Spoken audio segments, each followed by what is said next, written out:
नमस्ते वर्गो, आपका दफ्तारी परिजात में स्वागत है। ये आपकी 15 जनवरी से लेके 28 जनवरी तक की जनरल रीडिंग्स हैं, जहां हम आपके फोर्टनाइट की एनर्जी, आपके चैलेंजेस और आउटकम के लिए कार्ड्स निकालेंगे। साथ ही आपके चैलेंज को फेस करने के लिए एक मंत्रा और एक एक्शन का कार्ड। तो वर्गो, आपका जो ये फोर्टनाइट है पहली नज़र में काफ़ी पावरफुल, काफ़ी मैच्योर सी एनर्जी लेके आ रहा है। और आपके मंत्रा एंड एक्शन के कार्ड्स भी आपकी पावर, मैच्योरिटी और सेलिब्रेशन की एनर्जी को ज़्यादा प्रमोट कर रहा है। तो आपकी फोर्टनाइट की एनर्जी में कार्ड आया है वीवर ऑफ चैलेंजेस, यानी कि क्वीन ऑफ सोल्स। इस फोर्टनाइट आपके सामने कोई डिफ़िकल्ट या मुश्किल काम हो सकता है। आप किसी हार्ड टू इम्प्रेस व्यक्ति को इम्प्रेस करने की कोशिश कर रहे हैं, या आप किसी ऐसे व्यक्ति से मिल रहे हैं, किसी ऐसी पोजीशन या जगह पे जा रहे हैं, जहाँ आपको अपनी मेंटल फैकल्टीज़ का जो आपकी स्किल्स हैं, उनका एक तरह से अच्छा प्रदर्शन देना पड़ेगा। वो दिखानी पड़ेंगी या इम्प्लीमेंट करनी पड़ेंगी।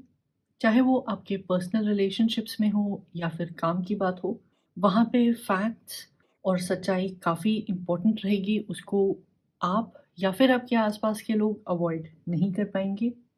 शायद आप अपने काम के, फाइनेंसेस के या रिलेशनशिप्स की डिटेल्स में काफ़ी फ़ोकस्ड हों, या फिर एक गोल की तरफ बहुत ही डिसिप्लिन्ड तरीके से आगे बढ़ने की कोशिश कर रहे हैं। और ये एनर्जी अच्छी भी है, एक तरह से आपको वो फ्रीडम देती है कि जो आपको सही लगता है, जो आपको ठीक लगता है, ज़रूरी लगता है, आप वहाँ फ़ोकस करें। मगर अपने लॉजिक पर रिलाय करना या फिर ठंडे दिमाग से सोचने के साथ-साथ आपके चैलेंज में कार्ड आया है वीवर ऑफ बून्स, यानी कि क्वीन ऑफ पेंटिकल्स। तो ये कार्ड आपके लॉजिक के ऑपोज़िट आपके इमोशंस, आपके सराउंडिंग्स, आपके रिलेशनशिप्स को मेंटेन करने की, उन्हें अच्छा बनाने की बात करता है। तो दोनों ही एनर्जीज़ जो हैं आगे बढ़ने की एनर्जीज़ हैं, मगर आपकी टेंडेंसी ज़्यादा फैक्ट्स पे काम करने की, अपने आप को आइसोलेट करने की हो सकती है। तो इसीलिए ये जो वीवर ऑफ बून्स का कार्ड है, कह रहा है आपके सामने चैलेंज आ सकता है ये सोचने के लिए कि जहाँ आप जाना चाहते हैं, क्या वहाँ जाने का सिर्फ़ एक ही तरीका है? अगर आप एक गार्डन बनाना चाहते हैं, तो अलग तरह के गार्डन्स हैं, उसमें अलग तरह की मेंटेनेंस लगती है।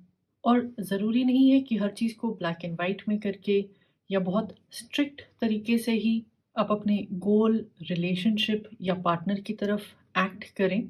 क्योंकि वीवर ऑफ बून्स कहता है आप अकेले सब कुछ कर सकते होंगे, मगर आप मिल-जुल के अपनी प्रैक्टिकल रिसोर्सेज़ का, अपनी सोशल रिसोर्सेज़ का सही फ़ायदा उठाते हैं, वहाँ से सपोर्ट लेते हैं, या उन लोगों से बातचीत करते हैं जो कि आपको वो एडवाइस दे सकें कि कम से कम काम में या कम से कम इन्वेस्टमेंट में आप मैक्सिमम फ़ायदा कैसे उठा सकते हैं और वो चीज़ आराम से कंफर्टेबली कैसे कर सकते हैं।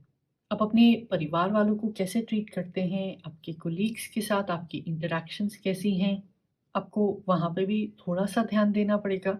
क्योंकि बिल्कुल ही आइसोलेट होके, या जैसे मैंने कहा ब्लैक एंड व्हाइट में चीज़ों को देख के, शायद आप अपने गोल्स को तो अचीव कर लेंगे, मगर इस जर्नी को सफल बनाने के लिए और भी बेहतर तरीके हैं।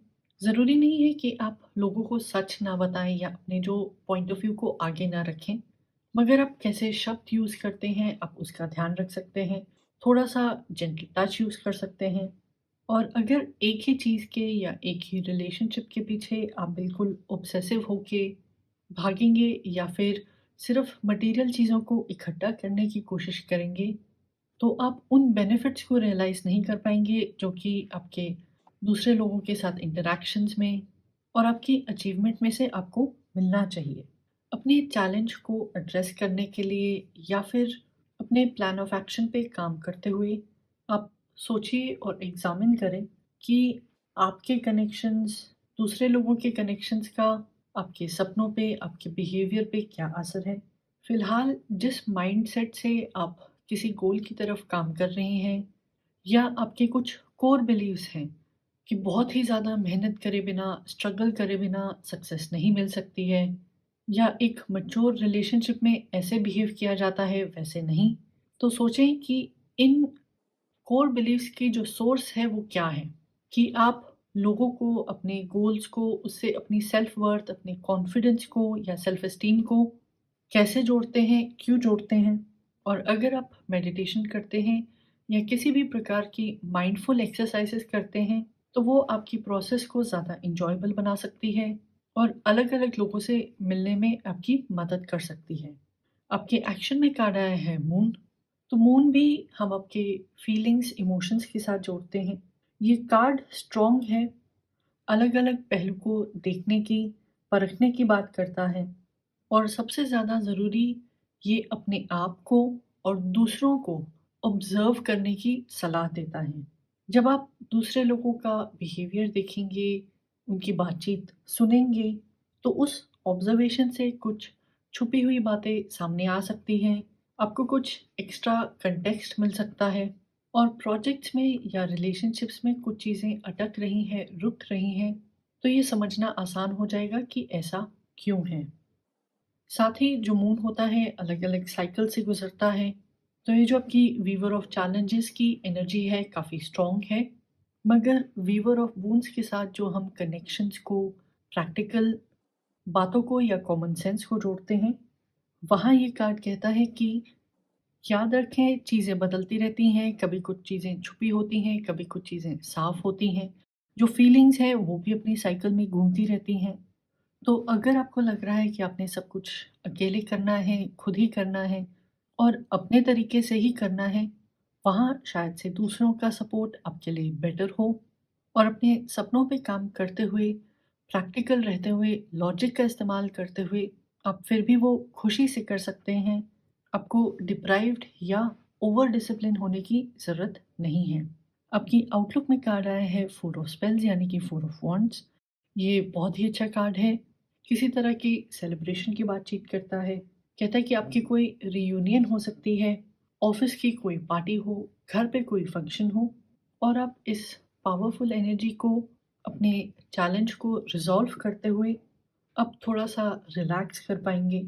चाहे वो एक टोकन सेलिब्रेशन ही हो, आप वहाँ आराम से पार्टिसिपेट करेंगे। आपके जो भी अचीवमेंट्स हैं, उनको सेलिब्रेट करेंगे, ताकि आपके सोशल कनेक्शंस बढ़ें, आप थोड़ा-सा अनवाइंड कर पाएँ और अपने आप को या अपनी प्रोग्रेस को क्रिटिकली देखने की जगह एक होलिस्टिक मैनर में देखने लग जाएँगे।